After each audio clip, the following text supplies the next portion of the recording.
চলো আজকের রেসিপি দুর্দান্ত স্বাদের একটি নতুন রেসিপি আলুর দম।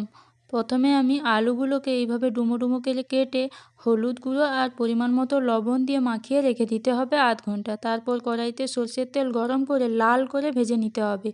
এবার কড়াইতে সরষের তেল গরম করে গোটা শুকনো লঙ্কা, তেজপাতা, কুচনো পেঁয়াজ দিয়ে পরিমাণ মতো লবণ দিয়ে পেঁয়াজটাকে ভালোভাবে ভেজে নিতে হবে। তারপর দিয়ে দিতে হবে আদা রসুনের পেস্ট, জিরে গুঁড়ো, ধনে গুঁড়ো। তারপর দিয়ে দিতে হবে হলুদ গুঁড়ো পরিমাণ মতো। তারপর দিয়ে দিতে হবে হাফ বাটি মতো টক দই দিয়ে ভালোভাবে এটা নেড়ে চেড়ে নিতে হবে। তারপর দিয়ে দেবো ধনেপাতা কুচি পরিমাণ মতো। ওর মধ্যেই দিয়ে দিতে হবে কাশ্মীরি লঙ্কার গুঁড়ো 1 চামচ, হাফ চামচের মতো লাল লঙ্কার গুঁড়ো দিয়ে ভালোভাবে কষে নিতে হবে। এবার দিয়ে দিতে হবে পরিমাণ মতো চিনি দিয়ে এখান থেকে তেল ছাড়তে শুরু করলে এবার ভেজে রাখা আলুগুলো দিয়ে দিতে হবে।